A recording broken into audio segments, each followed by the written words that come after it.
अविन ने management group के सारे एम्प्लॉयज को फायर कर दिया था। राहुल उसके इस एक्शन से बौखला गया था। ये खबर मिलते ही उसका साथ दे रहा पूरा मैनेजमेंट ग्रुप उसे छोड़कर चला गया। राज ने राहुल को मिलने बुलाया और अविन के खिलाफ उसकी हेल्प करने के नाम पर उसकी इंसल्ट भी की। फिर किसी का कॉल आने पर वो वहां से चला गया। राज खंडेलवाल ने गेस्ट रूम से सीढ़ियों की तरफ जाते हुए वो कॉल पिक कर कहा, डैड कैसे हैं? आपकी फ्लाइट लैंड हो गई? दिल्ली पहुंच गए आप? रजनीश खंडेलवाल ने उसे कहा, आई एम फाइन। तो इस वक्त कहाँ है? कहीं बाहर गया हुआ है क्या? मैं अपने फार्म हाउस वाले बंगले पर भी पहुंच गया हूँ। राज मुस्कुरा दिया।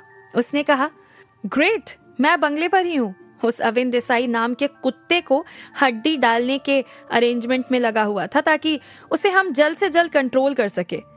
ये सुन रजनीश ने कहा, मीट मी नाउ, मैं लिविंग रूम में तेरा वेट कर रहा हूँ।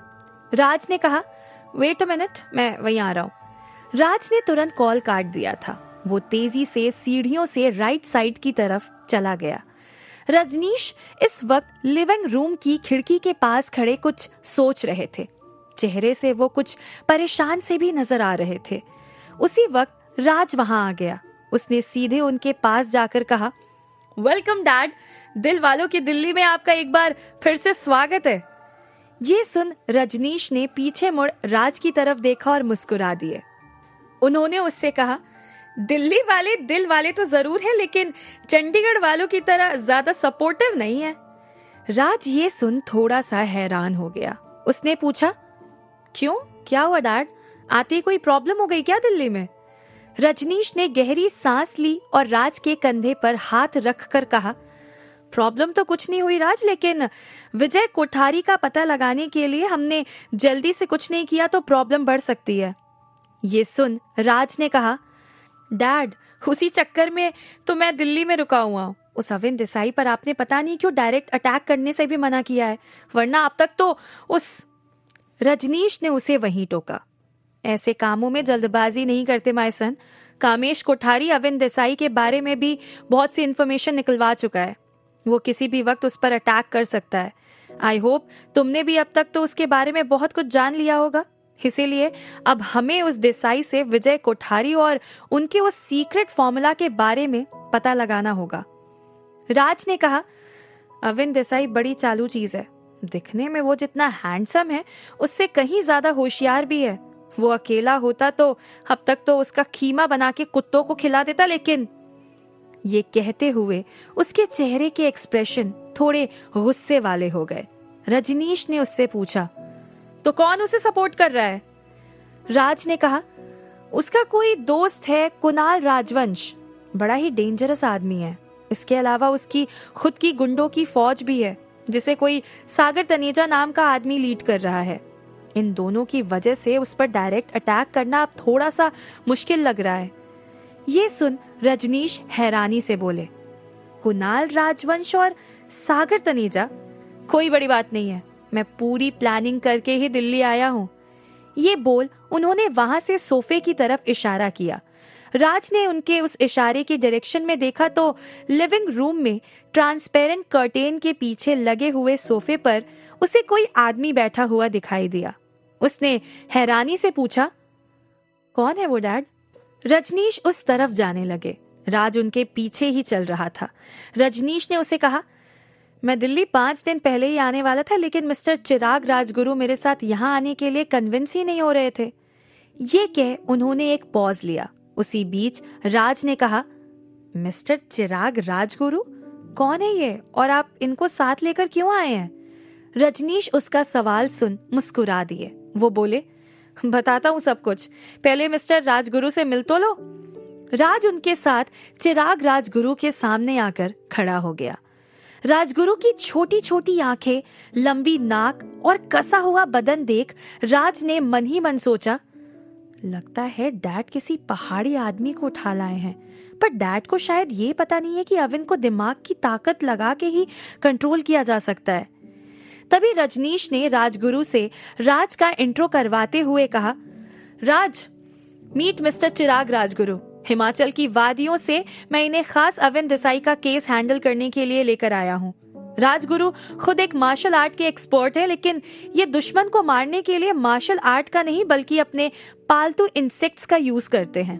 तुम जिस कुणाल राजवंश और सागर तनेजा के नाम के कीड़ों की बात कर रहे थे ना, वो इनके इंसेक्ट्स की भूख मिटाने के काम आएंगे। ये सुन राज ने राजगुरु की तरफ देखा। वो उसे देख मुस्कुरा दिया। राज ने मन ही मन सोचा, कुणाल राजवंश और सागर तनेजा को खत्म करना इजी टास्क नहीं है। पता नहीं क्यों डैड इस आदमी को लेकर आए हैं। मैं सब देख तो रहा ही था। उसने राजगुरु की तरफ अपना हाथ बढ़ाया और कहा, nice to meet you mister Rajguru. I am Raj, mister Rajneesh का छोटा बेटा।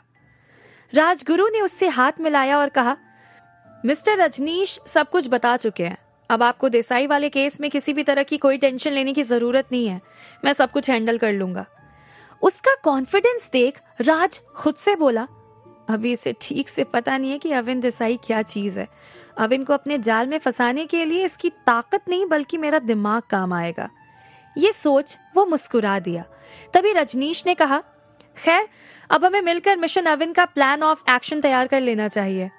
इस पर राजगुरु ने कहा, बिल्कुल मिस्टर राज, तुम अब तक जो कुछ भी अविन देसाई के बारे में जानते हो वो सब हमें बता दो। मैं अपना प्लान ऑफ एक्शन सब कुछ जानने के बाद ही डिसाइड करूंगा।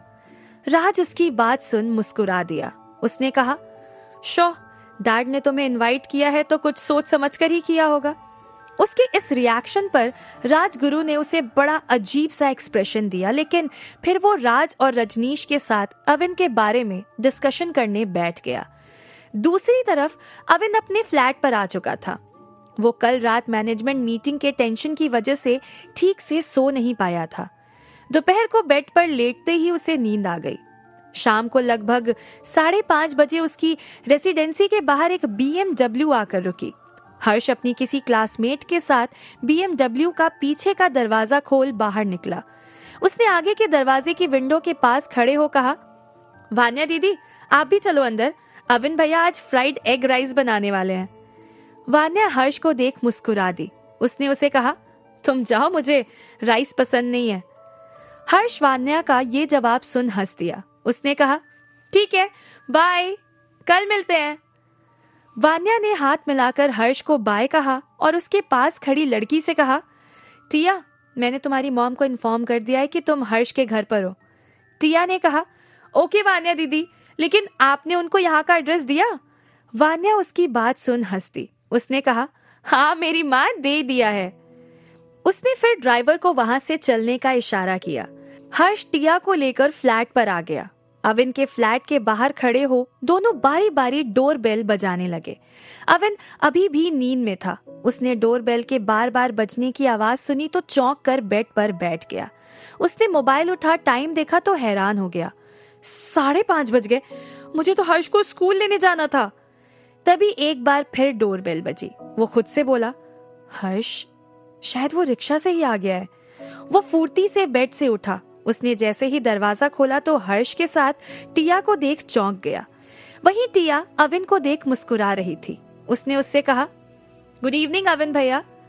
फिर अविन भी उसे देख मुस्कुरा दिया, लेकिन तभी उसने हर्ष से पूछा, ये कौन है हर्ष?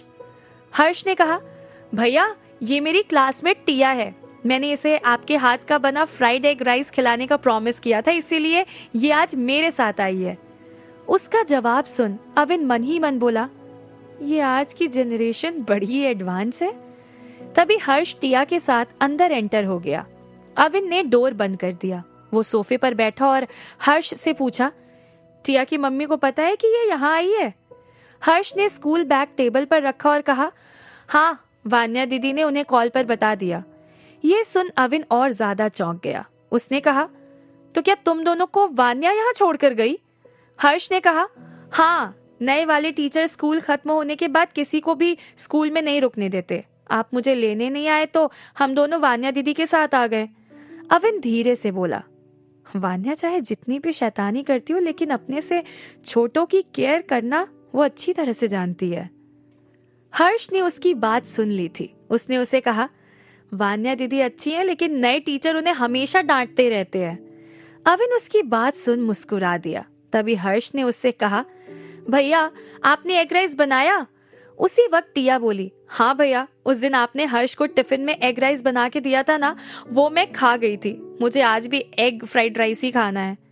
अविन उन दोनों की बात सुन हंस दिया। वो खुद से बोला, अब यही तो काम रह गया है। फिर उसने टिया से कहा, तुम हर्ष के साथ खेलो, मैं अभी तुम दोनों के लिए एग फ्राइड राइस बना देता हूँ। ये बोल वो किचन में चला गया। थोड़ी देर बाद जब वो वापस आया तो उसके हाथ में 2 प्लेट में एग फ्राइड राइस थे। उसने दोनों प्लेट्स टेबल पर रखी और उन दोनों से कहा, चलो चलो, मसालेदार मजेदार एग फ्राइड राइस तैयार है। उस वक्त हर्ष और टिया गैलरी में खेल रहे थे। अविन की आवाज सुन वो दोनों सोफे पर आकर बैठ गए। तभी डोरबेल बजी। अविन ने डोर खोला तो अपने सामने खड़े लोगों को देख चौंक गया। कौन है वो जिसे देख अविन चौंक गया? क्या टिया के रूप में अविन की लाइफ में एक और नई मुसीबत आने वाली है?